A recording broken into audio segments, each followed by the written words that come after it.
So how everyone, until I'm being told to start, how everyone are feeling? Okay? Yeah, can start? Okay, great. So my name is Matan from DAOstack, and I will tell you about holographic consensus and how it can be, useful for scalable DAOs and what scalable DAOs are anyway. Okay, so just a quick reminding about what do we mean by DAOs on the blockchain. So basically, DAOs are composed of two elements, the ownership structure, and then the decentralized governance structure or decentralized governance system to handle that ownership. So by ownership, we mean like there are four types of ownership. So external assets, internal assets, external rights, and internal rights. So external asset would be something like the DAO holding in its wallet Ethereum, Ether, or ERC20 tokens, etc. Internal asset would be the DAO managing its own tokens, right? So the DAO can own a token contract and mint tokens on the go. External rights would be, for example, a DAO holding voting power in another DAO, or perhaps the DAO having permission to change the DAOcheck's platform, just as the DXDAO is going to have in about a month and a half from now. And internal rights, of course, is the reputation system, the internal reputation system of the DAO itself. So what is the governance system then? Think about the machinery. Then there is a pipeline of proposals running through that machinery. Okay? You can propose to the DAO to do anything, maybe to allocate funds, maybe to vote in another DAO, maybe to whitelist tokens on the DAOcheck's platform, and so on and so forth. And then people vote. So the agents of the DAO, so the reputation holders, would vote yes or no to that proposal. This is the basic scheme where proposals are yes-no proposals. You can have other scheme where the proposals are not just yes-no, but yes-no is the simpler scenario, so we'll start with that. Notice that different votes have different ways. We call that reputation or voting power. So votes are weighted differently. If you don't have reputation, you can still make proposal, but you cannot vote. And then if majority of reputation says no, roughly, you would think of that as the DAO saying no. And if majority of reputation saying yes, you would think of that as the DAO saying yes. So what do we mean now by scalable DAOs, and why should we care? Why should we worry about them? So firstly, scalable in what sense? So scalable in basically all dimensions. So firstly, they should be scalable in the number of voting agents, also known as voters. So many influencers, or if you wish, a wide distribution of power, wide distribution of reputation in the DAO.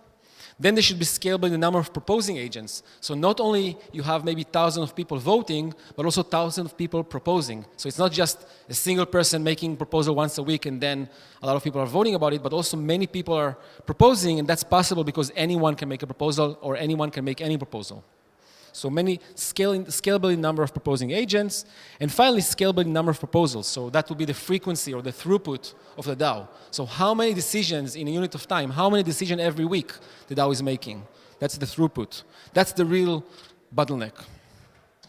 And by the way, that's not different. We'll talk about it, but we'll talk about the problem soon, and it will not be different from the problem of scalability of blockchain itself. So now, before we dive into more technical details, let's hold for a moment and try to imagine, and it's not easy, it's not trivial. You can close your eyes if you need. Try to imagine 5,000 people collaboratively engage in a DAO, making 5,000 proposals every week. Okay, so many ideas, or every month. Let's say every month. So on average, an agent would have an idea once a month, and we want that DAO to kind of screen through all of those ideas and say if they are good or bad, if they are the best ones, and then implement the best ones of them. Okay. So try to imagine that, how powerful that would be.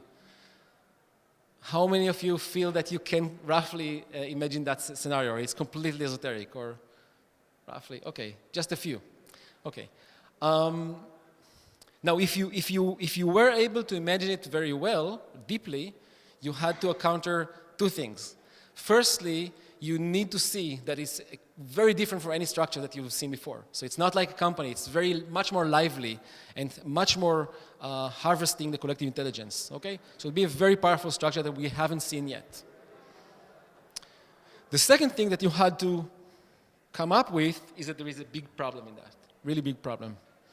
and in fact, I would say the Beatles' biggest problem, the biggest bottleneck for scalable DAOs, which is the scalability problem. So let's go over the scalability problem.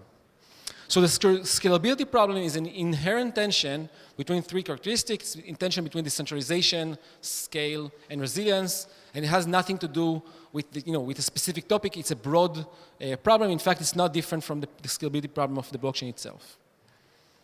So on the face of it, it means that, at least naively, decentralized governance system cannot be scalable and resilient at the same time, but let's go into details and see what we mean by that and why.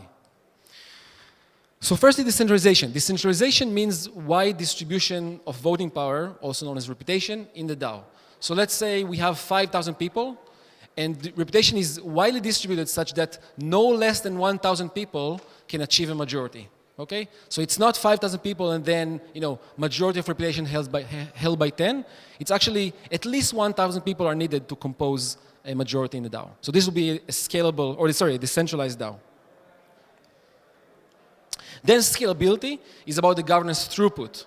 So if you wish, the amount of proposals every week or every unit of time, or the frequency of decisions that are made in that DAO. Okay? So for example, in a very scalable DAO, you would run through hundreds of decisions every week, or thousands of decisions every week. And then finally, resiliency is the fact, it's representativity. So it's the fact that all those decisions actually represent the majority of the DAO. Okay? So although we are running so many decisions in every week, still each of those decisions should be representative and in line with the global majority of reputation in the DAO.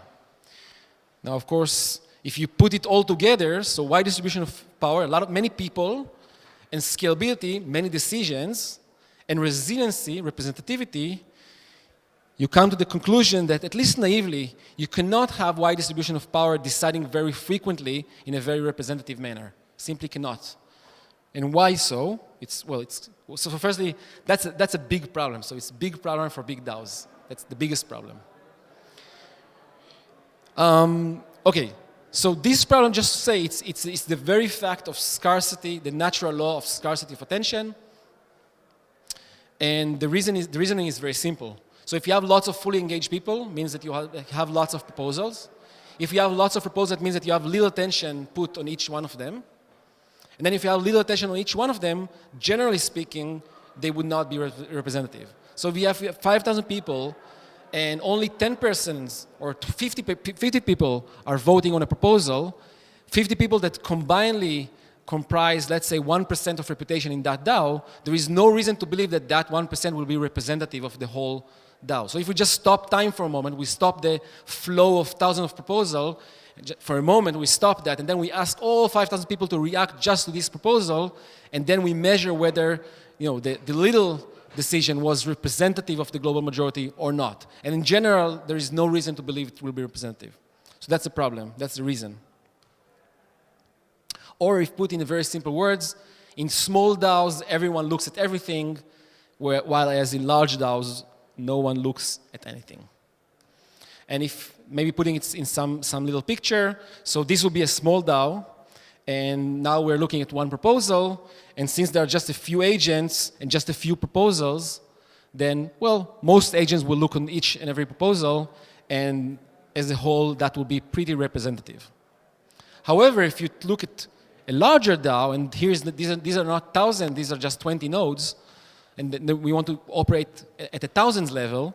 If you have more nodes, and then also many more proposals, then on average, a proposal will just gain very little fraction of the reputation, and in general, as I said before, will not be representative. So that's the little caricature of the problem. So now the solution, which is just a logical outcome of what I've said so far, it's just, in a way, it's logically the only solution, and we call it holographic consensus, is that DAOs, or large-scale DAOs, scalable DAOs, need to allow for local decisions, and local in the sense that only requiring little attention to put on each one of them, so local decisions, but such that, or which are ensured to be globally representative, so to be in line with a DAO majority of reputation. So this is by definition, right? We need scalability, thus we need to allow for decisions to be made locally by little amount of tension, but we also want resiliency, which by definition means representativity of those decisions of the global majority. So this is just logical outcome. And in drawing, it will be like that. So we have many nodes and many decisions, and indeed still, every decision will just capture very little attention from the DAO. However, there should be that magic that we call holographic consensus, which somehow makes sure that those little decisions over here actually reflect the global majority, even if you didn't directly ask all of those people. If you just stop time and ask them, you would discover that these little decisions or local decisions actually represent the majority. So this will be the drawing for holographic consensus. And again, these local decisions that are ensured to be globally representative, and of course the big question is, but how you do that? It sounds almost impossible, right?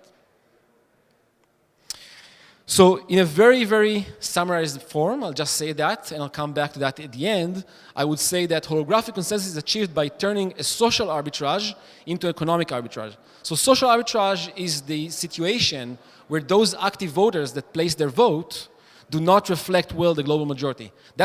So we are assuming scalability of the DAO, we are assuming large-scale DAOs, we are assuming decentralization, wide distribution of power, and now we want to ensure for resiliency, which means that we want to avoid the situations of social arbitrage, avoiding the situation where some active voters, in fact, do not reflect well the global majority.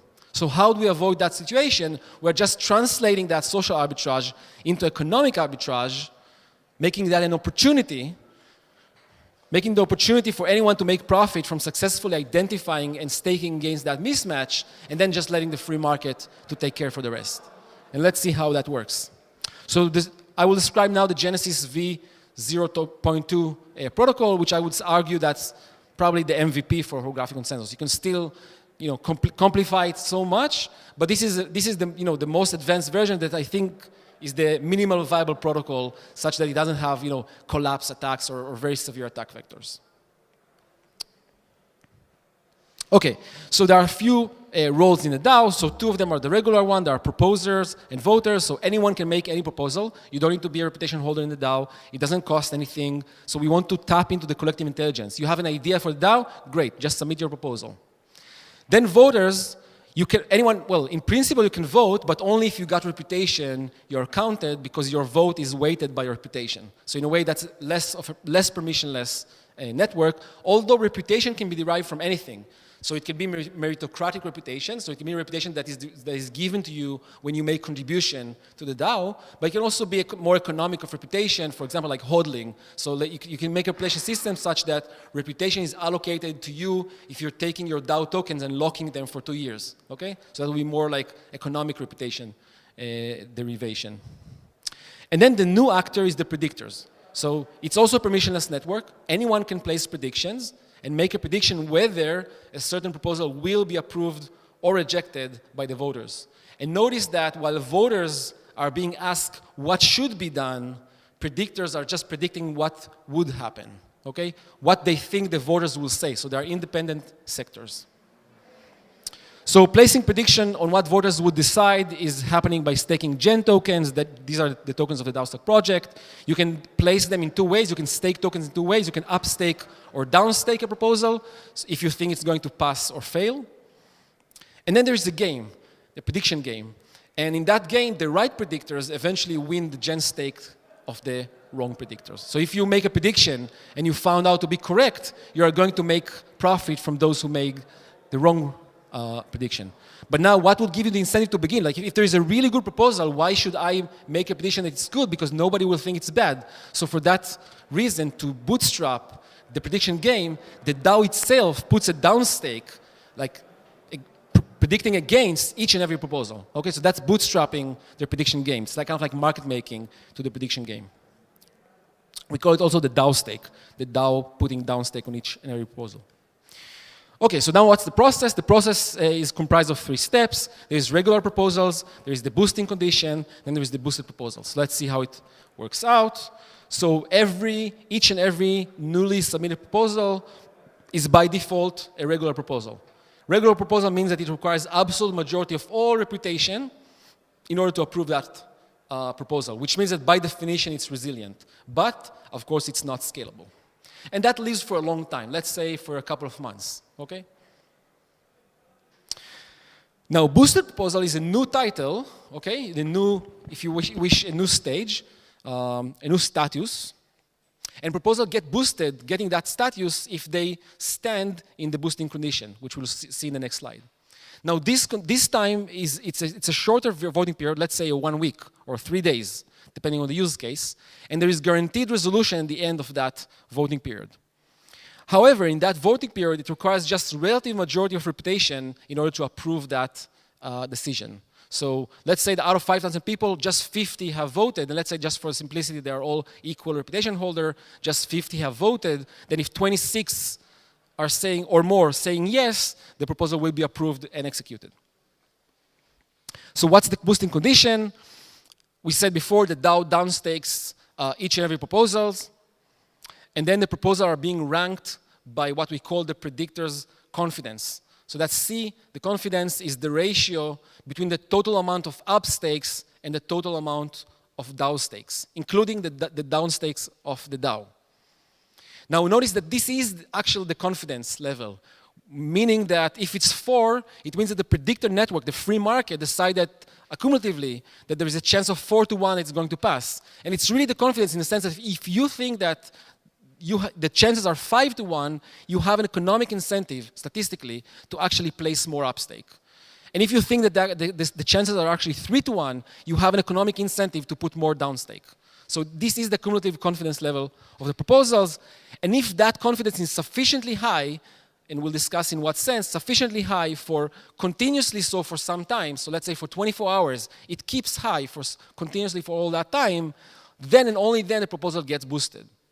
So that threshold, alpha to the power NB, alpha is just a parameter in the DAO. I mean, the DAO can change the parameter, but it's a parameter, it's the scaling difficulty parameter. It's a parameter slightly larger than 1, for example, 1.2.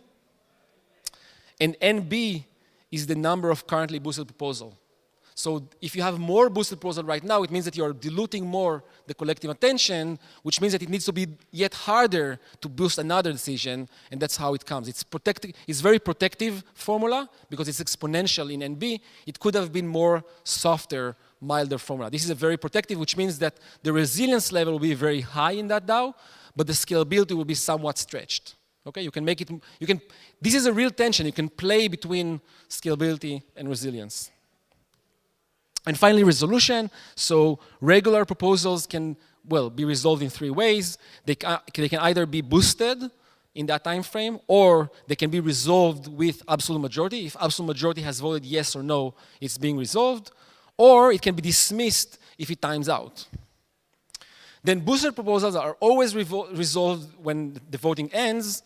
They're resolved by relative majority. So if relative majority says yes, it's a yes. If they say no, it's a no.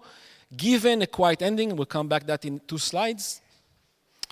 And then, as we said with the prediction game, right predictors gain the stake of wrong ones. So if you made a wrong prediction, you're losing your stake. If you made a good prediction, you're gaining the stake, the lost stakes of the other ones, and you're gaining it pro rata.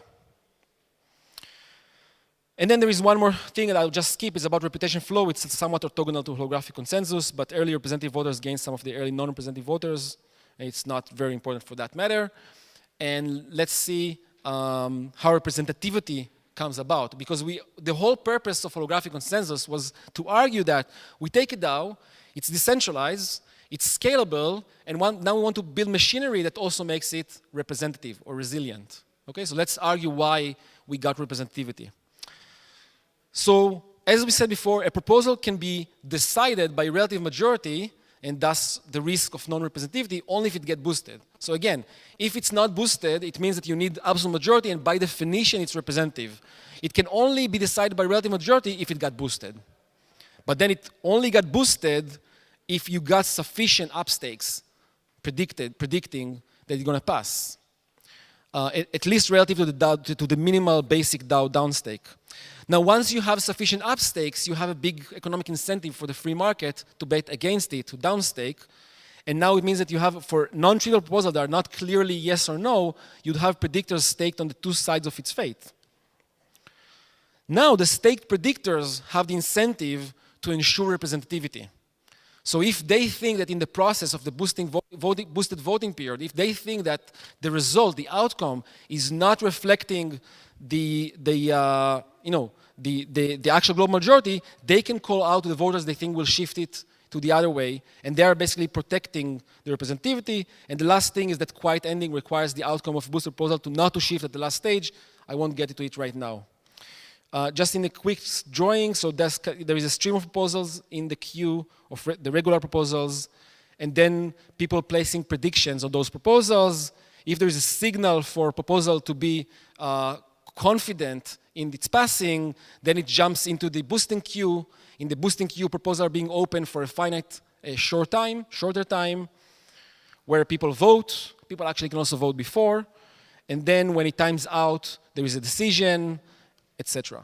So this is the whole process, and tomorrow, or I think 10 o'clock, I will also demo the actual interface that does that. So to wrap it up, just again saying that holographic consensus is achieved by turning a social arbitrage, so the situation where active voters do not reflect well the global majority, into an opportunity, into an economic arbitrage, where anyone can make a profit from successfully identifying and staking against that mismatch, and then again, the free market will take that opportunity. By that closing the economic arbitrage, by that closing the social arbitrage. And again, with that, let's wrap up. Just imagine 5,000 people collaboratively engage in a DAO, proposing 5,000 ideas every week, and meritocratically screening all of them, funding and implementing the best ones. Thank you.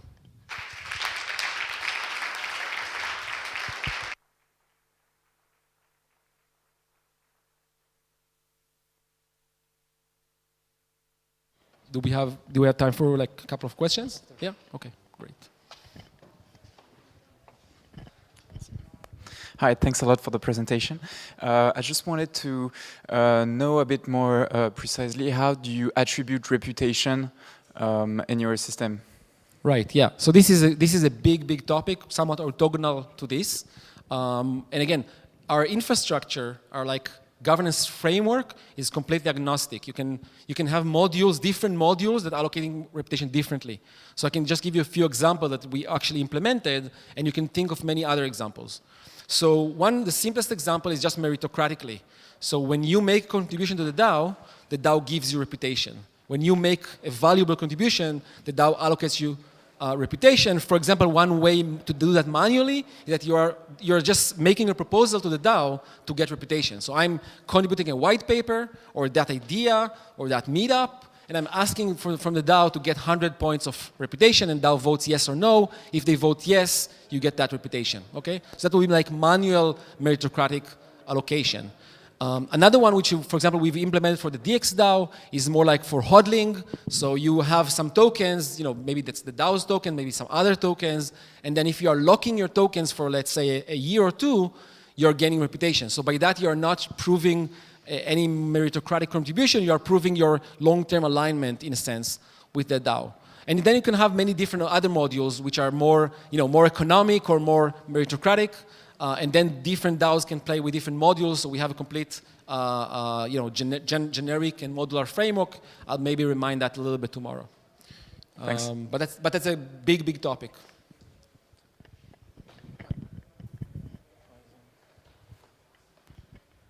Hello.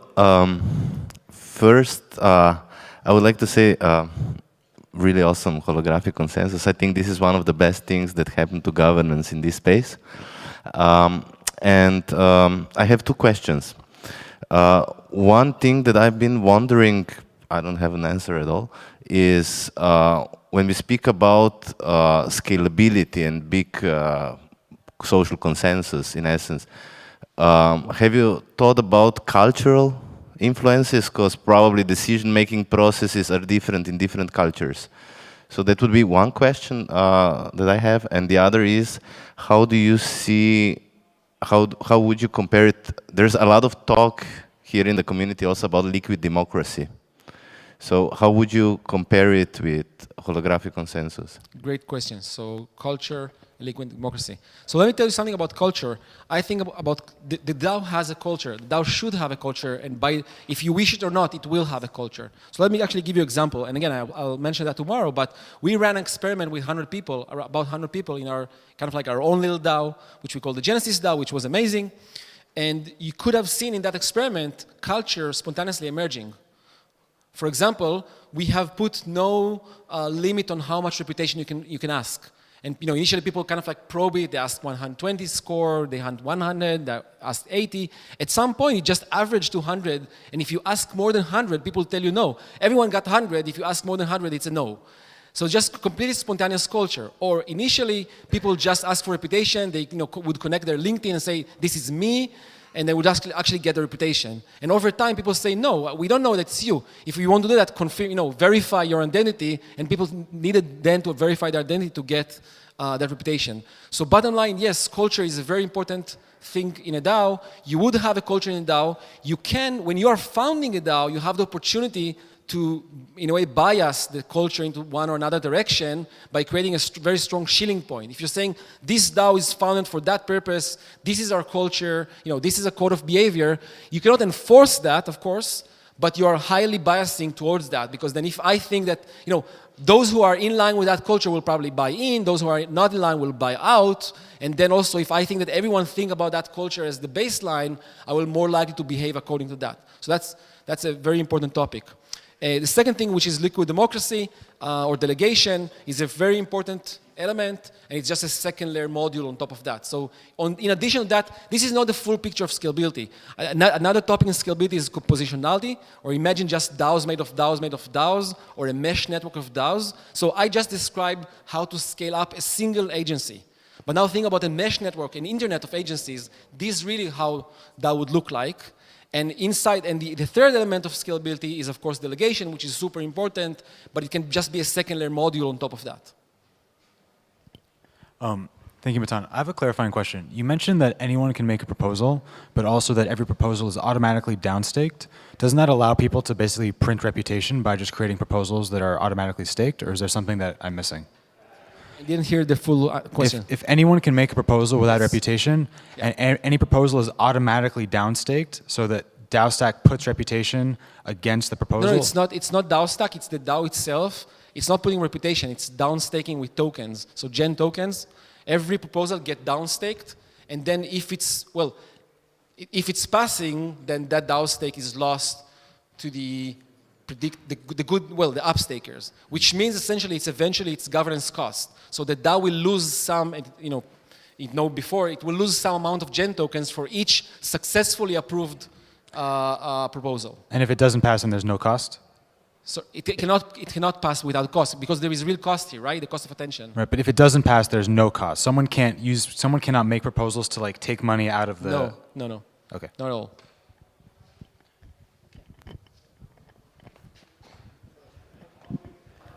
Okay, thank you very much.